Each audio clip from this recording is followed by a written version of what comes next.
나이를 먹는다, 어른이 돼간다고 하죠. 허나 그런 걸 알면서도 내가 생각할 때 아직은 마인드가 10대 시절이랑 똑같아 보이는데, 회사에서 일하거나 학교를 다니거나 하는 그 옛날 시절과 다른 하루하루를 살아갑니다. 그래서 내가 나이만 먹고 있는 게 아닌가 생각이 들다가도 사람 보는 눈이 바뀌거나 예전에 A처럼 봤던 영화나 만화가 이제는 B처럼 보인다는 관점이 바뀌어버린 작품들도 두루두루 존재하죠.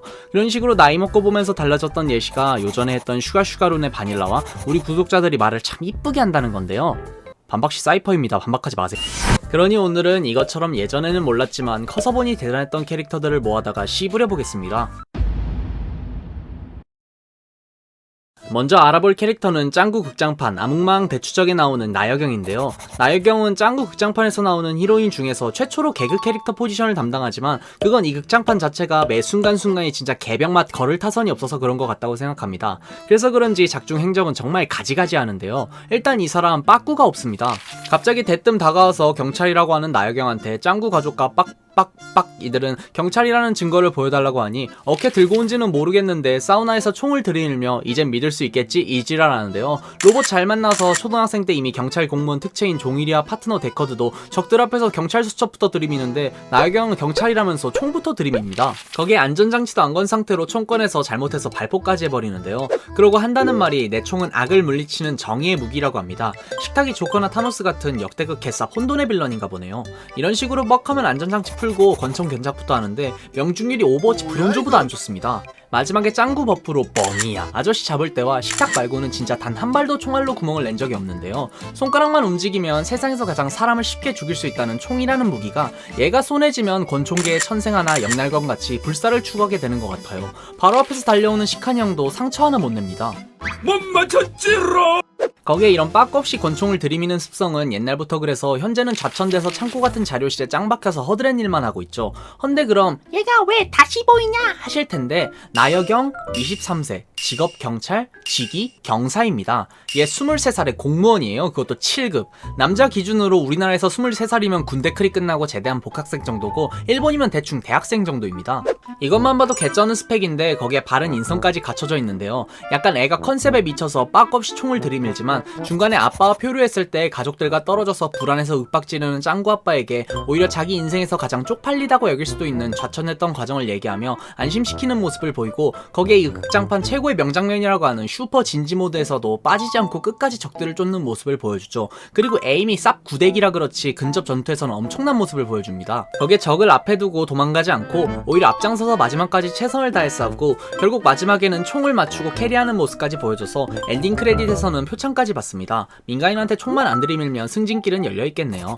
이런 식으로 몰랐는데 23살의 경찰 공무원이라는 미친 스펙을 가지고 있는 나여경. 허나 다음에 말해볼 캐릭터도 짱구에 나오지만 나여경보다 더한 정말 미친 스펙을 가지고 있는데요. 두 번째로 말해볼 캐릭터는 액션 가면입니다. 액션 가면이라는 캐릭터의 설정 자체가 평행 우주의 진짜 슈퍼히어로 느낌의 액션 가면도 존재하고 장난감 워즈라는 토이스토리 버금가돈 특별편에서 나온 장난감 버전 액션 가면도 존재하는 매력적인 캐릭터이자 두 말하면 입 아픈 짱구는 못 말려의 감초 같은 캐릭터인데요. 허나 오늘 알아볼 액션 가면은 배우 버전의 액션 가면입니다.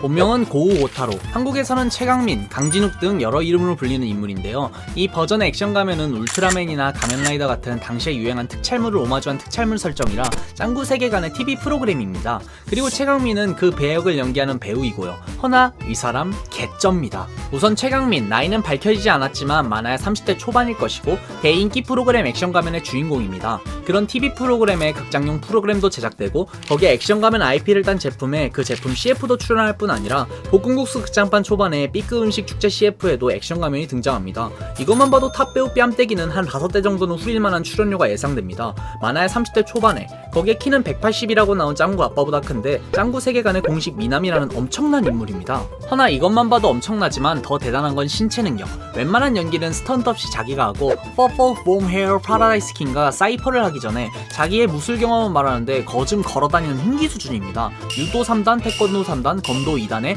무에타이 소린사 권법에 킥복싱 그리고 태경까지. 제가 고등학교 때부터 운동을 8년 정도 했는데 젊은 나이에 이 정도면 탈인간입니다. 거기에 톱스타라는 위치에서 사람들에게 모범이 되는 인성까지 소유하였는데요. 극장판에서 원숭이한테 두들겨 맞아서 쓰러진 매니저를 자기도 끌려가는 와중에도 챙기고, 원숭이가 나오기 전에 상영회 전에 아이들이 찾아와도 한 명 한 명 인사해줄 뿐만 아니라 자주 봤던 짱구의 이름까지 기억해줄 정도로 팬을 아끼는 모습도 보여줍니다. 거기에 극장판이 아닌 본편에서는 길 건너는 어르신도 챙겨주는 얼굴부터 체력 모든 것이 완벽한 인생의 진리인 액션가면 최강민 씨였네요. 그럼 이제 마지막 캐릭터만 남았는데, 마지막은 80년대 쌍문동 성인군자 고길동 아저씨입니다. 저도 너무 유명해서 다른 캐릭터를 할까 고민 중이었지만 둘리의 만화가 김수정 작가는 고길동이 이해되면 어른이 된다는 말을 했죠. 그 말을 되새기며 다시 보니 고길동은 정말 대단함을 넘어 존경심까지 생길 정도로 대단한 캐릭터였습니다. 외모는 김수정 작가 피셜 옆집에 사셨던 고춘식이라는 국어 선생님이라는데요. 그래서 그런지 이제 보니 길동 아저씨의 외모는 정말 평범한 느낌이 강합니다. 허나 이런 평범한 모습을 가졌지만 80년도 나이 30대의 중견 5할 대기업 과장입니다. 그리고 자기 명의의 주택과 자차로 SUV를 소지, 거기에 어른별 대모험 소동 때문에 8일 무단 결근했는데 꾸중만 듣고 잘리지 않는 회사에서 신임을 받는 모습도 보여줍니다. 거기에 어른별 대모험 둘리가 봤던 길동 아저씨의 고향은 산골짜기 시골 마을이었죠. 이걸 보면 길동 아저씨는 자수성가로 엄청나게 성공했다는 걸 알 수 있습니다. 거기에 취미는 양주 수집, 레코드 수집 같은 돈 많이 깨지는 것만 골라서 합니다. 80년대 당시 중산층이라고 말할 수 있는 길동 아저씨의 재력, 거기에 원래 부유한 집안도 아닌 자수성가 타입이라 더 대단한데요. 그리고 리메이크 버전이라 할 수 있는 뉴 아기공룡 둘리에서는 시대가 대충 방영시기인 2009년으로 바뀌었지만 쌍문동의 자가주택은 똑같고, 거기에 TV세대, 에어컨 2대 같은 고가의 가전제품부터 자가용까지 보유한 모태로 중산층인 인물인데요. 근데 이러면 호머 심슨이나 짱구 아빠도 대단한데 국뽕 아니냐? 이러실 텐데, 길동 아재가 대단한 이유는 The Sword Master, 자기 친가족들과 4명의 객식구들을 먹여 살리고 있으면서도 모든 사고의 뒤치다거리를 참고 해줘서인데요. 어디 뭐 뉴스 채널에서 다뤘을 만큼 고길동은 후대에서 재조명됐는데, 그건 둘리 일행 쌍문마을 방범대 쉐리들이 한몫했습니다. 얘들이 한 짓거리는 길동 아재의 양주 부시고, 레코드 부시고, 집 부시고, 거기에 마을 사람들 다치게 해서 깽깐 물고, 뉴 버전에서는 길동 아저씨와 부인인 박정자 여사님도 같이 아마존에 버리고 오는 만행을 보여주는데, 이쪽 관상이 도시나 마을 부시는 관상인가 보네요. 어쨌든 이런 식으로 쌍문마을 방범대 친구들이 행한 악행들은 요즘 화폐 가치로 환산하면 7억 5천이라는 어마무시한 금액이 나옵니다. 이런 어마무시한 금액의 피해를 줬음에도 우리의 길동 아재가 행한 처벌은 뿅망치로 가격하거나 몇 대 쥐어받고 대문 앞에 서 있어 같은 석가모니도 울고 갈 자비로운 모습을 보여줍니다. 이 모습만 봐도 엄청난 인물이지만 2007년을 기점으로 둘리를 양자로 드리는데요. 이게 저도 찌라시인 줄 알았는데 실제 도봉구청 사이트에 들어가면 둘리 가족관계 증명서에 객식구 전부를 양자로 드렸다고 써있는데, 인간이 죄송합니다. 어쨌든 둘리 이 싸가지 없는 변호동물 파충류는 이제 아빠한테 잘해야겠네요. 이렇게 오늘은 지금 보니 다시 보이는 걸 넘어 굉장하다고 느낀 캐릭터들에 대해 한번 떠들어봤는데, 둘리는 지금 보니 아기 공룡 둘리가 아니라 악의 공룡 둘리로 이름 바꿔야 될 정도로 사고를 너무 많이 쳤네요. 지금 보니 만화적 허용이라 어케 해결한 거지만 이런 걸 참고 넘어가준 길동 아재가 정말 엄청난 인물이었던 것 같습니다. 끝으로 오늘도 여기까지 시청해주셔서 감사하다는 말 남기며 마치겠습니다. 오늘은 여기까지.